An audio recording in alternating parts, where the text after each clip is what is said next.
quiet, numbskulls. I'm broadcasting. Can we get serious now? One thing that did happen during the 60s was some music of an unusual or experimental nature did get recorded and did get released. Now look at who the executives were in those companies at those times. Not hip young guys. These were cigar-chomping old guys who looked at the product that came and said, I don't know. Who knows what it is? Record it, stick it out. If it sells, all right. We were better off with those guys than we are now with the supposedly hip young executives who are making the decisions of what people should see and hear in the marketplace. Success in the music business begins with a dream, a vision.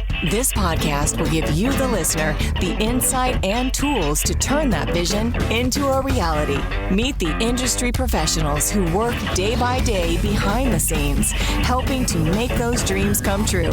Welcome to the business side of music.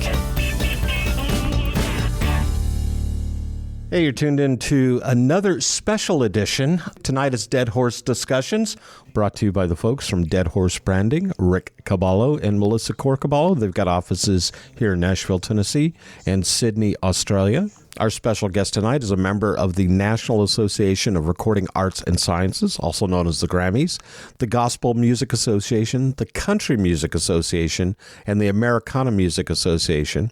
And he serves on the board of Lipscomb's College of Entertainment and Arts.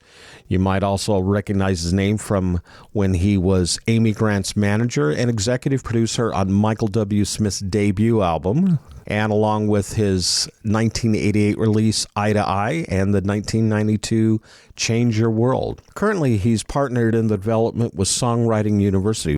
Michael Blanton, welcome to the show. Thank you. You started out in this business, and you've done just about anything and everything over the years, from artist management, consulting, and now you're delving into the world of artist development. Well, true. I started with A&R, so that is artist development in all practical sense. So I really have never left my roots from where I started. But the whole passion for me is finding that young voice, that young songwriter, that young artist, that young, actually now widening that lane to that young filmmaker that's got the ability to win an Oscar, to, just being involved in the creative discovery process is still something I do. So it's not just music. You're focusing on really all formats within the entertainment? It's more about content. And I would say in the world that we live in today and with the technology we have, the severity of just staying in your one lane is no longer there. I think people are literally great music writers who are probably doing great film development. Melissa and I were talking about that earlier. There's just people that are more gifted to capture content. And so in my field, I'm kind of going, okay, then let's talk about what is your content and how can we help you brand and build that brand and launch your artistic statement. Do you think the way things are set up, we're going to jump around a little bit here and there, and Rick and Melissa are going to jump in and ask you hard fact or hard-boiled questions too, so spotlight's on you. The world has changed so much, and I'm not talking necessarily COVID, because we all know how that's working right now. But from a platform perspective, when you and I started in the business, and Tom, we were selling vinyl. We were, in fact, selling cassettes, and maybe if you go back far enough, you're selling 8-tracks. And then the CD business came along, and then we were selling albums. We weren't selling singles. And then all of a sudden, we're selling singles, not selling albums. Has that train left the station for the older artists, or are the older artists starting to figure out how to catch up and make sense out of all of that? I don't think so. I think that train has left the building. But the question is, what did we leave behind when we did that?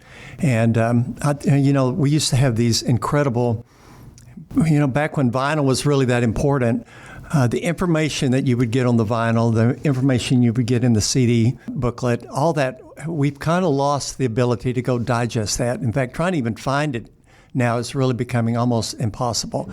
So you really can't find who are the people, the key team that was very involved in the development of that music. And that's really sad.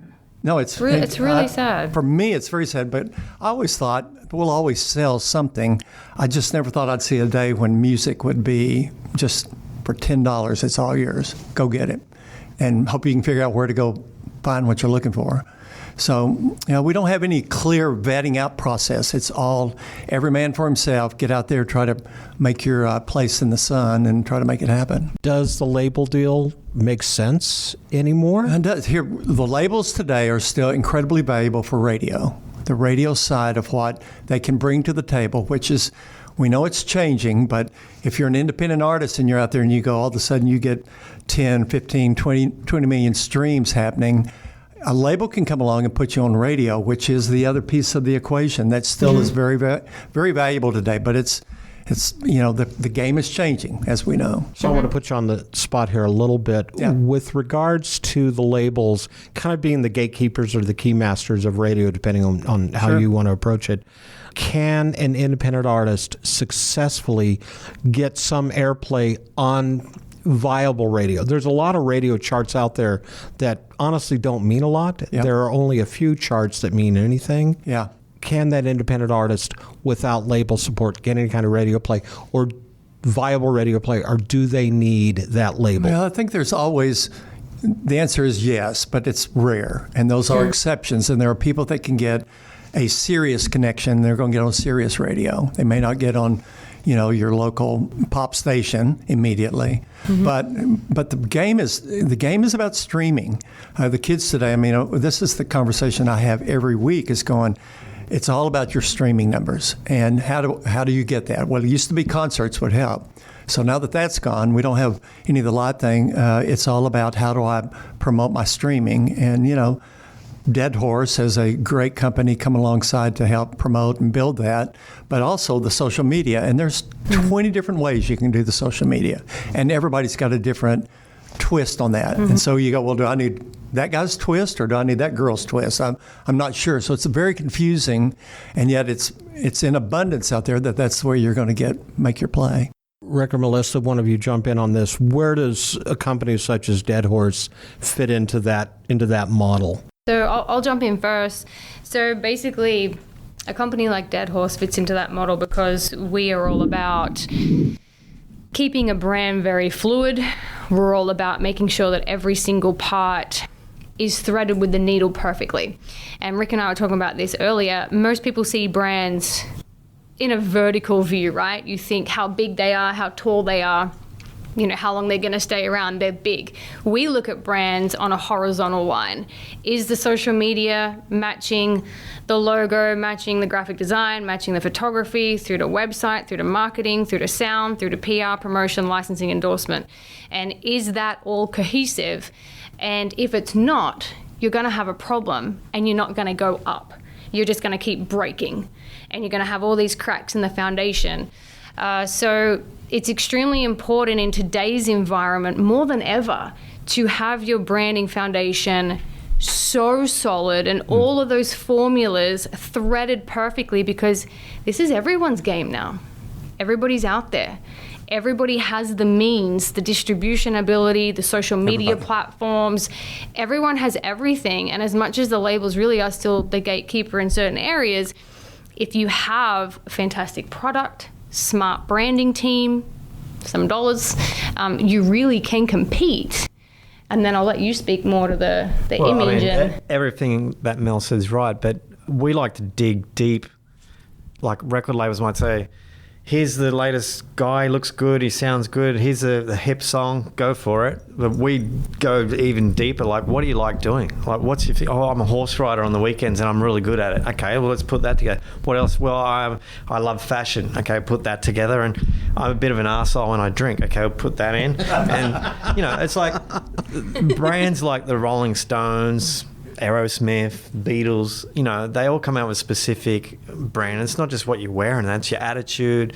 The Stones and the Beatles, the Beatles are the angels and the devils were the Rolling Stones. Right. So they've worked it out. And then when you look at that Rolling Stones logo, all that information that you've captured from, the mouth, Mick Jagger's big mouth, the attitude, like the anti-establishment, the cool songs, the drugs, that all goes into that logo. When you look at that logo, I can see Keith right now with a cigarette. And then it goes that one step further, right? When somebody's walking down the street wearing that logo, wearing that T-shirt, like, okay, you're one of them. I know who you are. You're in that clan. So I feel that a lot of there's artists out there now, I won't say major artists, but like new upcoming artists that are on record labels that I feel, what's your brand? What do you stand for? Like, what makes you different to the guy downtown that is doing exactly the same thing? You were just lucky that a record label went and took you. And there has to be a certain amount of marketability there. I mean, you can't just come up and say, hey, I've got this cool logo and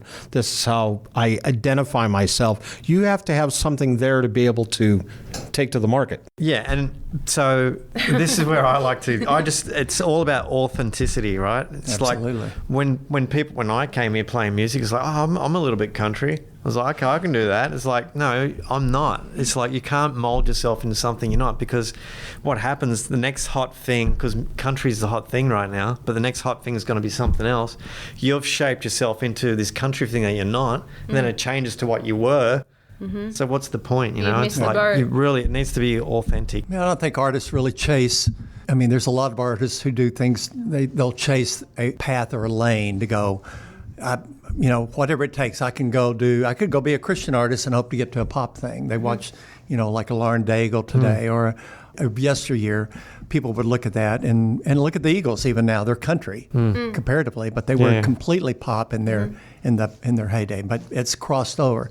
So I think, but authenticity will win every time. Right? You got to be living it, breathing it. Yep. And without, and that's what makes. And look, did Elvis really go to bed in jumpsuits? Yeah, apparently he did to a point, right? I mean, that's a thing. That's what creates a true loyal brand and an iconic brand and an iconic message. Right.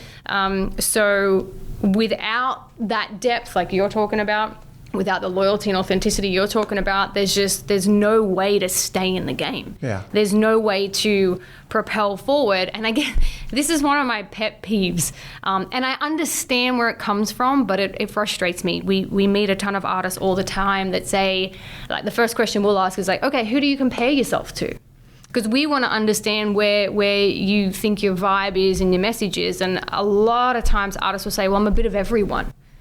And you're like, brain overload, that's too much for me. I don't even know where to put you. I don't even know. And obviously we have to keep digging and digging and digging to find out, no, you're not a bit of everyone. You are Steven Tyler.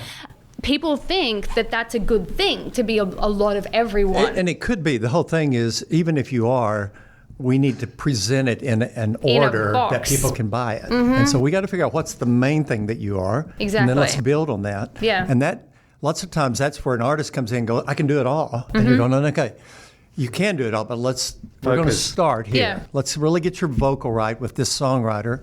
Yeah, and then let's exactly. get this thing presented. And you're not going to be black and white photos. You're much more fun. We got to, so you really got to strip it down to how do we get started? Because if we can't win on the get started, it's just not going to work. People are going to go, man, it's too confusing. I don't know what they are. And I always compare it to, like, I use an analogy of like the beauty industry, like a face cream.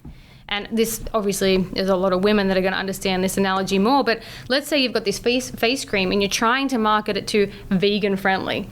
You're trying to market it to Walmart for cost. But you're trying to market it to Bloomingdale's for high end. It's like, you can't. They're all different types of packaging, different types of looks, feels, the quality's different, the ingredients, the price. I'm like, you just Rick can't. and I struggle with this all the time. He knows exactly about the face cream.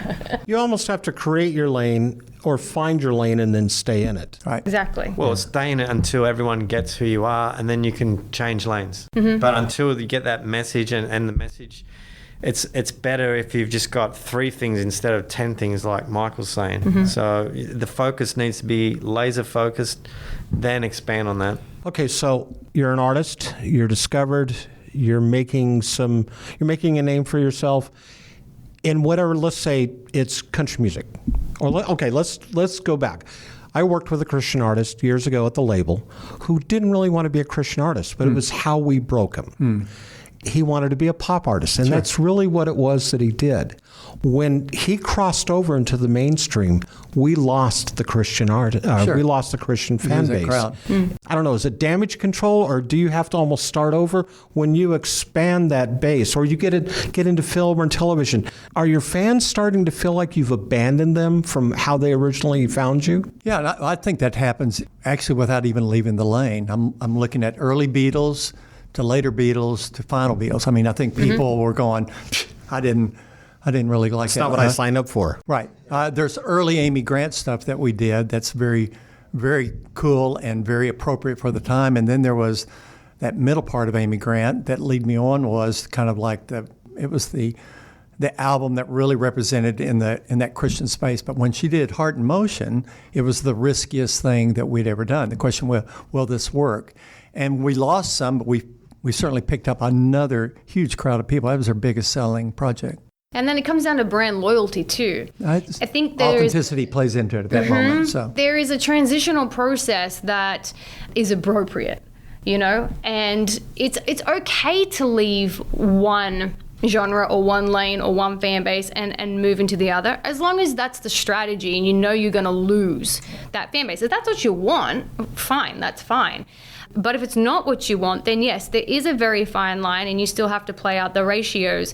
But it really is about brand loyalty. When you're buying into something or someone and that message decides to change and it's not now aligning with what you originally thought it did, you get pissed off. Well, it used to be the labels could manipulate that. They really could manipulate you going, you're going to be this country artist. We'll make it. We'll fix it. We'll dress you. They had they had staff as, huge staff that could come alongside. But you can't, in today's world, the audience is much more, they're so much more You can't aware. hide today But either. I think back in those days, there was trial and error. They were touring. There was no, social media. There was nothing. So they would test it. Didn't work. Let's adjust it for the next show. And then that'd slowly They sink into develop it, place. yeah. But nowadays, it's like, boom, you're up on the internet and that's it. Yeah. Everyone's seen it. So there's not much wiggle room to. We used to, it's funny, stuff. we were talking about this, that we used to think we would have 3 CDs.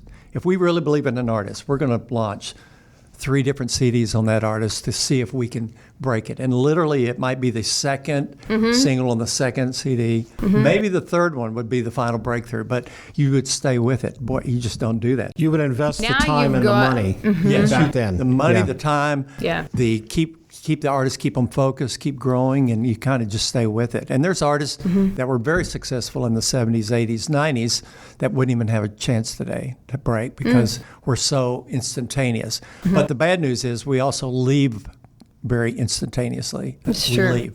It's true. Yeah. Leave. It's a Really great artists that disposable- deserve to be heard, we move on too quickly. I think that's, to me, that's where I think YouTube comes into play because I can find someone that may have never had that break. Maybe it was a major label deal and 1 song or 2 songs and they went away, or they never even got that far. But then you find them and it's produced so well, and you go, it's like, I found a guy a few months ago, El Sigalo.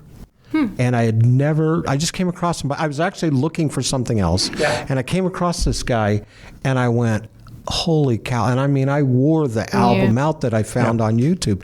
Now, I can't find that music anywhere else. Wow. It's only on YouTube. Can't get it through Amazon. Wow, that's interesting. I've been to McKay's used music store here in Detroit.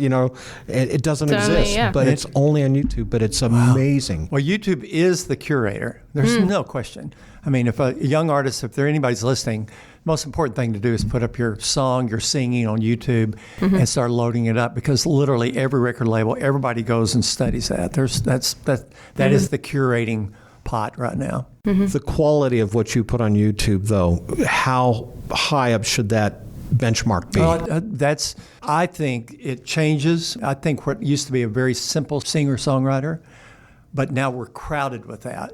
I think we've got to show more innovation in what you're putting up as an artist. I met with an artist today, and Kenneth from Atlanta, I'll say that. He's got a very cool falsetto voice, and I just said, you need to exploit that. And he was like, you mean stack it more? And I was going, yeah, you need to go play more vocal gymnastics and show us what you can do. And I was reminding him of, of course, kids today don't remember Sly and Family Stone. They remember Earth, Wind and Fire. Michael Jackson and what he did in his singing presentation was as infectious as his voice, the way he presented it. And before, in a lot of those cases, when you mentioned Sly and Earth, Wind and Fire, before Pro Tools, before Pro Tools. Yeah. They had to Before literally Auto-Tune. get out there and record it. So I just told him, I said, I'm at a place where I want to hear more harmony. I want to hear more vocals. I want to hear people doing what we just naturally did when Crosby, Stills, Nash started recording. There was something in the harmony that was very infectious to me that I'm going, I want that back. We need to hear those vocals again. That, yeah. But I also love seeing someone that's probably in a subway or in a room, in a bathroom, and they're just a cappella, just kicking ass. And it's their soul. It's got nothing to do with production or sound or whatever. It's just their voice just cuts through, and like you say, the soul comes out, and that just, to me, is even better than all the production. And good just doesn't do it. It has to be great. And to both of your point, as long as whatever you're doing is great, it's okay to be out there. And then to your point before, you don't want anything out there that's not great. And half of when you get with a new actor, a new brand, or a new anything, you're pulling down so much stuff. You're like, delete, remove, archive.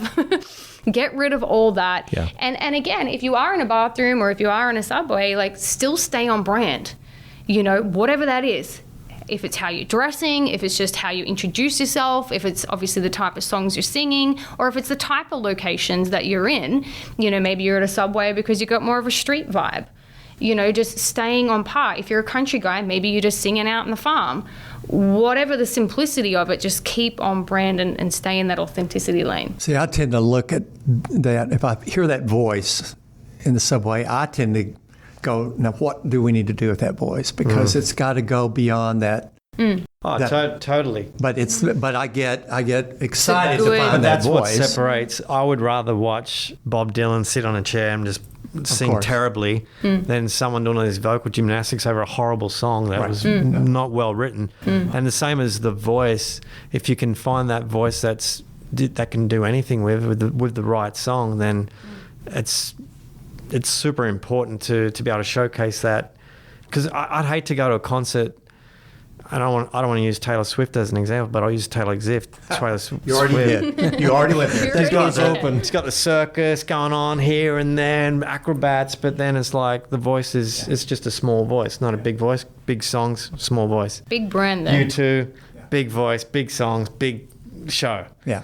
It's got to balance out, I think. Well, that's where, like, I'll never forget seeing, I know I'm a little older than you young kids over here, but Little River Band, when they first came out on stage, there would be 7 guys walk up to the mics, and they would hit these harmony things, and they each one had a unique voice. I mean, it was not like we got one really good singer and there's some great BGVs. This was like, this was an emotion that went over you when you heard all that music. So finding that killer voice could be the beginning of we could draw up 1,000 different examples of that. But, I'm really hungry to hear the vocals. And the problem is it's too easy to go do it on your own in your room and make it happen. And, forget working with any other people. So, that's drama. Why would I want to go do that? I can do this in my closet and knock it out and put it up. Yeah. And I think people sometimes are willing to accept that as that's as good as it's going to get. Right. Hey, this is Rick Caballo with Dead Horse Branding, and I'm sitting here with my pal Bob Bender, sharing my expertise and wisdom here on the business side of music. Stay tuned. You're listening to the business side of music. Hi, everyone. I'm Larry Butler, and I want to send you a free digital copy of my new book, The Singer-Songwriter Rulebook, 101 Ways to Help You Improve Your Chances of Success. That's right. Everything you need to know to launch your career as a singer-songwriter, all based on my 40 years in the live performance arena. And believe me, I've seen it all. In my book, you'll find the 10 things you have to deal with before even thinking about becoming a singer-songwriter performer. You'll also learn about the 5 things every singer-songwriter can do this weekend to make their live show better. 5 things I can guarantee that you are not doing already. Plus, there's tips on songwriting and staging, photo and video shoots, publishing, merch, dozens of other topics. All written for people who don't particularly like to read. And again, it's free. Just go to the Business Side of Music website homepage and look for my book cover. Click on it, and a free digital copy of my book will be yours. I'm Larry Butler, and I approve of this message. Whether you consider yourself a musician or not, music is all around us, and it affects our everyday lives. Whether it's background music influencing our shopping habits in a store, organ music adding the vibe to a baseball game, or a playlist convincing us to keep going on that last mile of a run. I'm Mindy Peterson, host of the podcast Enhance Life with Music, where we take a holistic look at music's benefits through the lens of science and medicine, entertainment, and business. You can find me and Enhance Life with Music at mpetersonmusic.com/podcast or wherever you get your audio. You're listening to the business side of music. We talked about the label benefits, and you and I both have record label backgrounds. Of course. Back in the days, and we talked about this in other episodes, I always used to say, we had no budgets. We just spent the money, whatever we needed to do to get the job done. Is a record label these days willing to put a sizable amount of money into an artist? We talk about, it used to be we would look and say, we're going to do 2 or 3 albums and see how that tracks. And now we're talking maybe one song and see if it sticks. Is the label willing to spend that kind of money, or what does the artist need to bring to the table themselves? No, I think the labels will spend. The labels are making, I read an article coming in tonight for this. The streaming income's way up. Well, you know why? It's because of catalogs. The catalogs are paying the bills for all the big labels. So as a result, they still have lots of money to throw into artists. The question is, who are they going to sign? Who are they going to put that money on? And everybody is coming at them. I know this from talking to some of my friends. Everybody's coming in with an idea and everything. What they're looking at is they still have their intellect to go, is that a good song? But they're waiting to see, is it translating to people out there responding on your social, on your YouTube? They're literally looking and going, we may think you're the greatest singer, artist we've ever seen, but if you're not getting action, transaction, people aren't responding, it just means you're further away than you think you are at that point. And I'd say we're experiencing a little bit of both. Like, we've got some acts on labels where the labels really aren't getting behind them, and they're just kind of like, look, we've got you, and we're kind of here, and go do what you do, and then we'll see. And so they're the ones that are looking for those numbers. And they're looking, crumbs. And here are some crumbs while you're at it. Are you Everyone's hungry? going for it. Yeah. And then to Michael's point as well, there are some acts that we've worked with in the past where the labels are 100% behind them. And they are putting a lot more dollars behind them. But what we are noticing as a whole is there is less and less branding being done. And that is the kicker. The branding has to be done today because there are just too many people out there that you're competing with on other labels and not on labels. And so what we're finding is, let's say if you're an artist out there and you're wanting to pitch yourself to a label, who's going to have a better chance? A squeaky clean, really young act with no following, nothing that can be built up, or someone with a presence that's existing, that's got transactions going on? Well, from a business point of view, and this is the business of music, it's the money first, right? That's today, that is what you're going to take on first, rather than, well, it's going to take 5 years to break this one. Dip right in, or spend money and build it for 5 years to 10 years and see what happens. What would you go with? So we see a bit of both out there, but I think now more than ever, the artists are having to brand themselves a lot more than what they used to. The labels let go of that beautiful staff of people they used to have that did marketing, branding, development. All of that's gone. And now it really is on the individual artist. I was going to ask you, where does the responsibility, where is that line between, does the artist have expectations of what the labels to provide? Does the label have expectations of what the artist is going to provide? Is that even clear when you get into this relationship? Or do you just kind of get out there and say, well, let's just kind of see what works, and we'll just go from there? I've got a young artist that I think that's coming out at the beginning of 2021, and and as much momentum as she has, and as much favor, I would say, that she's got, they're only going out with 4 songs. And they started saying, we're only going to do 3. We're going to put 3 really good singles, and we'll see where we go from there. So there is a bit of a put your toe in the water attitude to see if it's going to react, because as much as confident as we used to be in the old labels going, we're going to stick behind this and make this work. Today, labels are going, I'm with you, until if there's one thing that loses, you make the wrong statement in your branding, in your PR, you do the wrong thing, your song doesn't work, they will leave you in a hurry because they got 50 kids waiting outside the door ready to go, let's go try that. Let's go see if that'll work. But I think back in the old days, there was less noise. So if you throw something in that stream that's flowing that way, it's going to flow. However, how long, is it going to keep flowing for a long time? Is it going to shoot off and stop? Yeah. But back then, you just throw something in there and watch it go. These days, it's a pool of. But there is everything. that expectation I still find from the acts where they, because where we get brought in is usually by management because they're like, look, the labels aren't developing enough, branding enough. We're getting left. Yep. We've got this opportunity. It's kind of do or die. So we're always pulled in by management and the understanding, because I'm always like, well, what did the contract say? What were the deal points? And, they're like, well, it said that they would help develop. And I'm like, develop what? Develop, like, the sound? Or And what is that process? What is that? And 9 times out of 10, management and labels don't really know. Like, there's not this brand manager that's sitting in the labels going, okay, your social media doesn't meet your marketing, that message is wrong, why'd you release that song? It's got nothing to do with who you are and your fan base. Like, there's not that head honcho really doing that anymore, or to the point that it needs to be done. So yeah, there is a very wishy-washy area, and then we've worked with labels and bands that have had, we managed a band that won a Grammy just a couple of years ago, and yet you could not put fire under the label to do press on it. Yeah. They had to seek outside press, and it's just like I'm confused. So the biggest thing you can do as an act is you can own your fan base today. You couldn't before, right? The labels own the fan base. Even management own the fan base. You've got your fans. And as long as you've got fans, you can last forever. No. Which is actually, there's a point there to be made that artists who blame the fact that I don't have my fans because my manager, my label, my publisher, my family, they're not supporting, whatever that is, I quickly tell them and just going, look, if you put out music and people don't respond, it's for you to go home and figure out what did I not do right. It's not about anybody else because the opportunity's out there.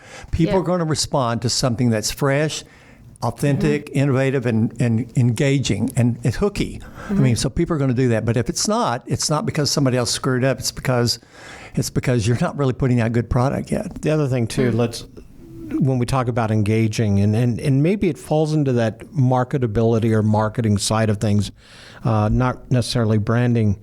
I went searching for an artist today that I've known for 30 years or so, and I finally found the website. It wasn't under the name that I thought it would be. And then there was no contact information. And I'm sitting here going, that kills me. Okay, how are you engaging? How can fans engage you? Now, you're selling merchandise. I get that. You're selling your CDs. But there's no way. Sure. Hey, if I want to send you a message and want to know something, isn't that still important to keep that go or build that and keep it going? So it's my pet hate. It drives me nuts. I think we spoke about this before. It's like if we've had artists that are successful that don't have a website. So what you do is you Google them and you get a bit of information over there, a bit of information over here, and then you make your own story up who this person is. Mm-hmm. They went to jail once. They hit a car. They had a car accident because they were drunk driving. So I've already made up my mind. This guy's a dickhead for drink driving. But or you have your own platform. You curate the message that you want to put out there to the people. It's all there. It's all tight. You get the contact, boom, ring them up on there. But not like make up, Google everything and make up your own mind. Communication is key. And I get that there are a lot of fans out there that, they're going to hound at an email if there's a, certain level of successful person that's got their contact details out. But you know what? It's about automated responses. It's about communicating. It's about, hey, thanks for contacting our website. We don't really communicate through here, but go to our Instagram, follow us and drop us a DM, something. There has to be that communication back to the person or the fan. It's super important. It's so super important. I think the other thing, too, is when I reach out to someone like I was attempting to do today, and I do, it's how quickly I get a response back. It gives me that warm and fuzzy feeling that, okay, these people are serious. Right. Yeah. they like to communicate, and that makes me want to take the next step and move forward. I remember I went to a U2 concert. I think it was Vertigo, like years and years ago, and you know, on the screen they say text such and such, you put your name on the screen and they put your name on the screen. Oh, yeah. So I'm driving home from Sydney one night, and it's like I get a message from Bono. Thanks for texting your name. I'm like, holy shit! I thought it was by Bono. I'm like, Bono. It was like little. Then I went, oh, hang on. There's probably a million other people that night. That's it. Yeah. So that was back That then. was back- and Still, it gave you that, it gives that you personal gratification of and our girls, our social media girls, they understand that, you know, like we have a process, and we even have like tasks that remind us, because it's super important that when we're managing our client social media accounts, you go in, you check the messages, you like, you comment, you respond. There is no point managing any social media account if you're just expecting people. It's like having friends that they're never calling you to hang out. You're always calling them. It's like, well, this isn't a friend anymore. I'm done with you. You know, I want some love. I want some respect. So you absolutely have to make that communication super fluid. It's so very important. And the biggest thing about a website, to your point today too, is, you know, websites went through this big boom of like website.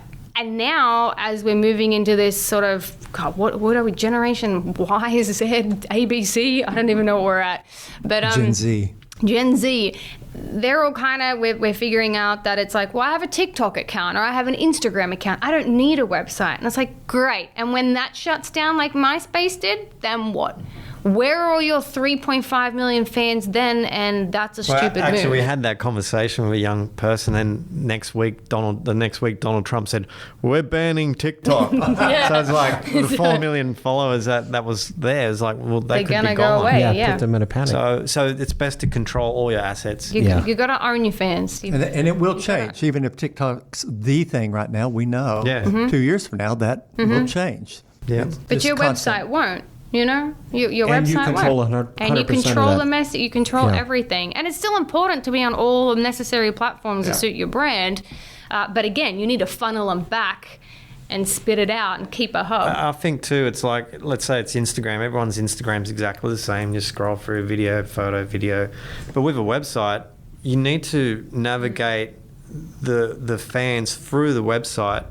And that you're dragging them through the website, and you're giving them entertainment and knowledge and information, and all of a sudden they've seen the whole website, and you don't need a gallery page of photos and that, because you're feeding them the photos as you're going through. You don't need paragraphs and paragraphs of the history when you're just hitting them with key headlines and stuff. And it's an enjoyable experience. They get it straight away and they go, I want to know more. Then they can go back and read the finer details. And it's an album. It's a story. Yes, Every page is a story. And I know we don't have much of that today, but that's essentially what it is. But you have to be very clever in designing that so it is little work, rather than if it's a lot of work, oh, where's this? I can't find the contact. Where the hell is it? It has to be very easy. And you can test in the analytics, right? So you know when people are landing on what page, how long they're staying for, are they making their way through, or are they jumping off at, page 2? So you can test all that. Does it make more sense, especially on the website, to kind of be more short and sweet than be a novel, say the depth of War and Peace? I think so too. And even if you're someone like Jimi Hendrix or Bob Dylan, someone that's been around for 100 years and it's amazing, it's got a lot of body of work, I think we don't need to get into details like in the reads, like just hit the hits. And with them guys, they got so many hits, like bang, bang, bang, bang, bang. And we're visual creatures.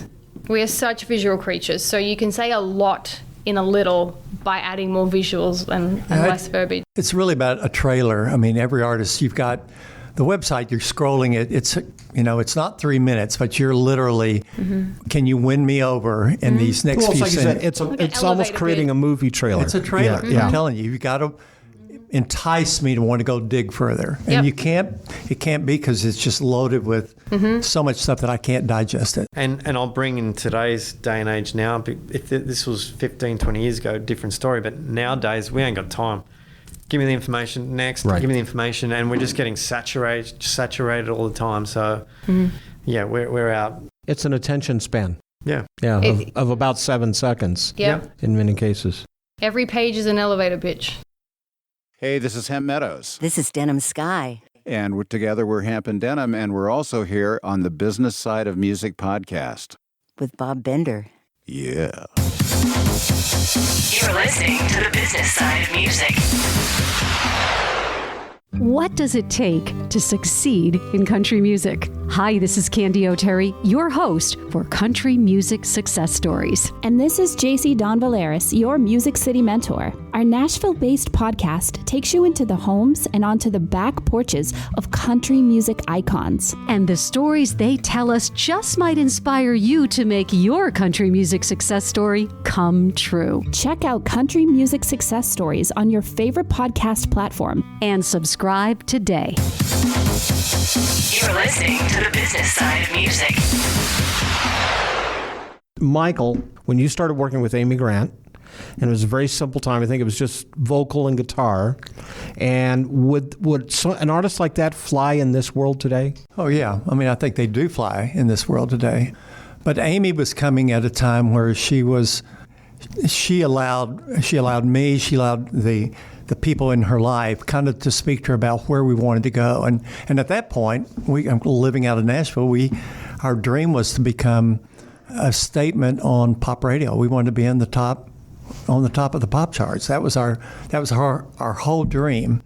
And we really, coming from a Christian point of view, we wanted to be authentically that, but authentically good enough to be on the top of the charts. It was like, can you do that? And it was like, well, we're going to try. The Baby, which was probably her biggest hit, literally, it took 11 years to get from the beginning of that to where we finally did. Now, she had several other songs get on the pop charts, but in 1991, when she was nominated for Best Female Pop Artist, Best Female Vocalist, Pop Vocalist, Best Female Song, Keith Thomas produced, Best Producer with Keith Thomas.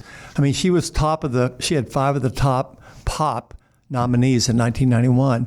And Amy was always so very cool because she said, the journey getting here was actually more fun than the actual arrival at this point. And that stayed with me that today artists don't allow themselves, they don't allow find the people that you can run a bit of a marathon with. Do not feel like I'm going to make a really good decision, then I'm going to change. I'm going to start this way, I'm going to change. It's more about you have an opportunity with your talent to surround yourself with people that you really can lean in, trust, but be patient and run with them. I mean, everything in life that for me at this point is the wins were because we actually we ran with good people a long distance as opposed to these hot spots that work for a moment and then they're gone. With regards to branding yourself, should you try and figure out who you are before they come to you, or do you help them figure it out for them? For someone like me, I don't sleep, and I go through my life through images and pictures. It's strange, but anyway. It's fun. Even when I write a song, I'm like, this is the picture. Now let's put in words. But when someone comes to me or to us, and Melissa's great at this as well, is that they'll just be, we had an artist that was getting produced by Kent Wells, and she was okay. She was good. She's a good little thing happening, and I won't go too much detail who she was, but it was just like, okay, you're just like everyone else. Like, what do you love doing? Okay, I love cars. I'm a big car freak, and I just know every car model, especially the European cars, and I race go-karts. Okay, cool, that's something. You got all tattoos all over you. What's that about? And then, so you start putting all these pieces together. So it's like painting by numbers, and you get that piece goes here, or a jigsaw puzzle is a better analogy. And this piece goes here, and then you start putting the pieces together. Then that's when you can see the real big picture. But if someone's trying to develop themselves, if they've got a good idea on who they are and what they are, then that's fine. But it's always good to have there's real big strength in, I'd say Rick way more than me, but pulling out the brand from the person. And if they don't know who they are, and if they're really lost with here are my songs, but I don't know how to visualize it. I don't know how to put myself out there. Rick and the design side of him is fantastic at really pulling that out. So we work with brands where they come and they have half of an idea, 10% of an idea, no idea. And then sometimes when they come in with no idea, we completely kind of reshift and refocus. And then they're like, whoa, so I'm over here and I thought I was over there. And, so, and sometimes they might have like, we'll be talking for hours and they go, well, my dad's got this multi-gazillion dollar gene company. I went, holy shit. Yeah. There it is there. Put that here. They've got a distribution outlet. You're the face of that company. Let's go. So, but it's putting those pieces together with the conversation. I think last time we spoke, you said, you know, can someone get PR done, you know, if they knew someone at the magazine or the newspaper? And that sometimes you can, but do they know if they go there, will they capitalize on the back end? Is their social media ready? Is their merchandise ready? So if I put you on TV, are you going to have the back end ready to collect the money? And the answer probably is no, because they don't even know they need that. That is probably one of my biggest pet peeves, is the artist who goes out there and is not ready, but keeps, okay, I'm going to throw their music out there, but the website's not done, or the Facebook isn't up, or, you know, the Instagram or Twitter. They're putting the cart before the horse. Oh, man, like literally 100% of them. And Michael, you would know this, but every single conversation I have with an artist, it's like, yeah, but my music's been done for so long. And I'm like, well, that's great, but that's not the strategy. Like, you don't just throw it out there because you're bored of it. Like, in what business world do you live in where you just put up a shop front and don't have scissors for a hairdressing salon, but you're just so sick of the idea, you just, you know, go at it half-assed.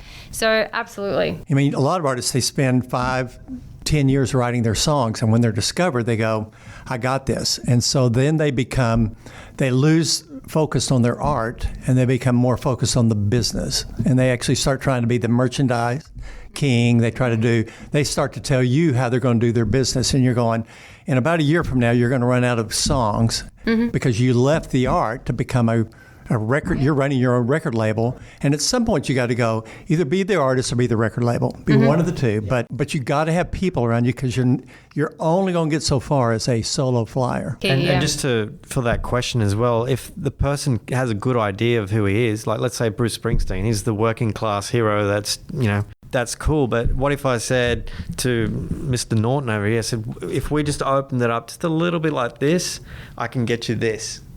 So if he thinks he's this, and I'm saying, well, I think you could be this, then we can get this, then I know what I'd be doing. What is the number one mistake people make with their branding, and what are you always having to fix? No that's a great contact question. information on the web. No, I know. They don't do it. That's the number one mistake. They don't do it. They come to us wanting to be promoted and PR and launch this, and we're like, so where's your website? Don't have one. What's your logo? Don't know what that is. Okay, who are you? What's your brand? What does that mean? Not their fault. So literally, the biggest mistake is they just don't have a brand. They don't have the knowledge about it. It's a bit of why we wanted to launch this. Or they come in with their brand, and then they don't listen. So I would tell you that the biggest mistake is that if you're going to go somewhere and ask people to consider signing you and working with you, but they don't listen to you, I mean, I tend to kind of go, you know what, I don't need more drama in my life trying to convince you. I don't need to do that. There's 20 other kids that are going to show up next week. So what I'm looking for are people that have got a good sense, but they don't have all the pieces, and they're willing to listen and let people come around them and really formalize that brand and launch it. Exactly. Is that something you can, I don't want to, because they ask, how do you fix it? But is that something you try to educate them on going in the beginning? And maybe they take a step back because obviously they're not ready. Yeah. Although, I mean, Michael, I can, you know, I've had the pleasure we've worked with you for a while now, and Mike would be exactly the same as we would be in the room. You're literally going to unload to them, and you're going to say, this is the process, this is what you need, this is A, B, C, D, this is how long it's going to take. You pretty much have a mini strategy meeting, and they're either completely consumed and like, whoa, okay. And you say, like, you're coming to us for this support, so please listen to us so we can help you. And I say all the time up front, like, if you're going to say, I don't want to do that, or that doesn't feel right, or I don't agree with that, understand that what I'm saying is correct, but if we go with your way, and it's not going to work, understand that's not our fault. Well, and you have to put that out there because... But it's not like we're right all the time. It's just like, this is why. Course. If you go down this is what's going to happen and this is why. And then it's up to you to decide what you choose to do. The full disclosure up front. But we don't have that cookie cutter template anyway, so we're not always sure of what's going to work. What may have worked on 99 other artists may not work on that one. And that's why it goes back to authenticity, because it's going to work every time for you, for That's that the formula. person. And it's your pieces. Yeah. To me, there is a formula. There is a very distinctive formula that I personally use, we personally use, and basically that formula is fluidity, constant attention, no breaks, no gaps, like making sure everything is streamlined and everything's together and every piece is managed to perfection. That would be the formula, and then of course you dig it down. But you're right, the formula, the ingredients to the formula changes per artist, per person, because the ingredients are not all the same, and the strategy might change per person, where this should have been done before that for this guy, this one might be the other way around. So if we're coming from a management side of that, there's a lot of it that I think comes at the beginning, and it's really vision casting. What you're doing is you're really going, this is where I think you can go. And either they're going to buy into that, even with their authenticity, they're going to go, you know what, I like what you're saying, and I'd like to go. That's where I want to go. Okay, so to get there, this is what we're going to have to do. We got to bring Dead Horse in. We got to. Here's what we're going to have to do to go build that. So yeah, I think authenticity is a great starting point, and then it's like we shift. If you want to be, if you're a Christian artist but want to look like Steven Tyler, it's going to take 3 or 4 years to get there. You can't just come out like crazy hair and scarves, and it's not going to work. You have to slowly get you to that point. to it, yeah. Rick and Melissa, thank you so much. Dead Horse Branding for the Dead Horse discussions. This is great. Thank you. Thanks, I loved it. Michael, thank you. That was fun. Michael We get Blanton. to see human beings in person. Yeah, this is nice. Oh wow! I just realized this Yeah, is we all like got out of the I house. just No realized. one knows this, but we're like 100 feet underground in a bunker. Yeah, in a bunker. The Business Side of Music is the creation of Tom Sabella and Tracy Snow and is produced by Bob Bender. The Business Side of Music is recorded at Music Dog Studios in Nashville, Tennessee. Production sound designed by Keith Stark. Voiceover and promo by Lisa Fuson.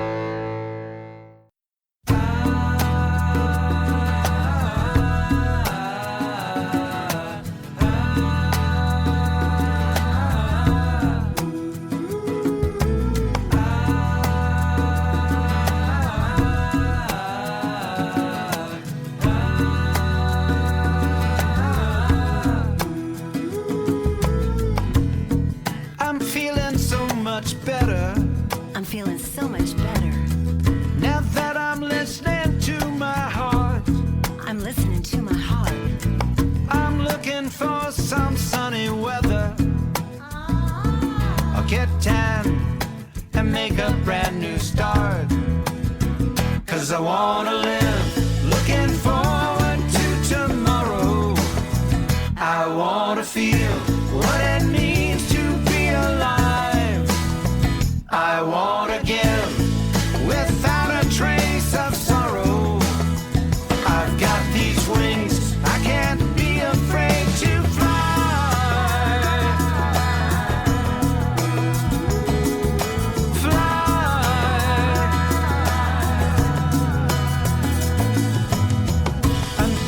find your inspiration. Too much might never be enough. Is too much ever too much? You can buy a new sensation, but you can't trade money for love. If you wanna live looking forward to tomorrow, if you wanna feel what it means to be alive, if you wanna give without a trace of sorrow, if you got wings, don't be afraid to fly. Just fly.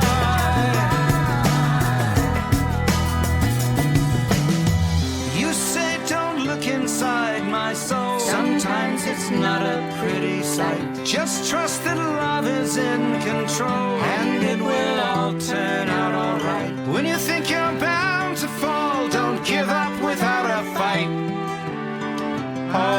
might take his one more try.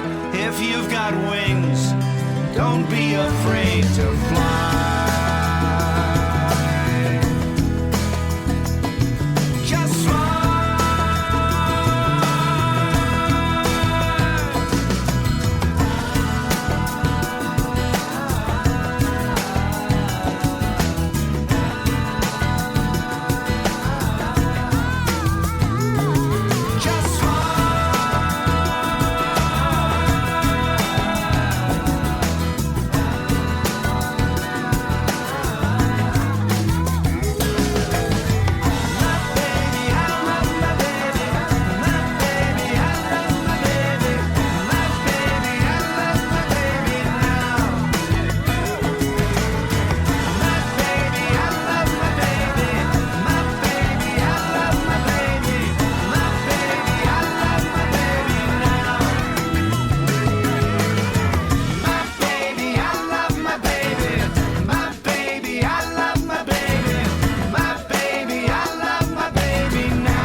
Finished. Expelled. I want you off this campus at 9 o'clock Monday morning.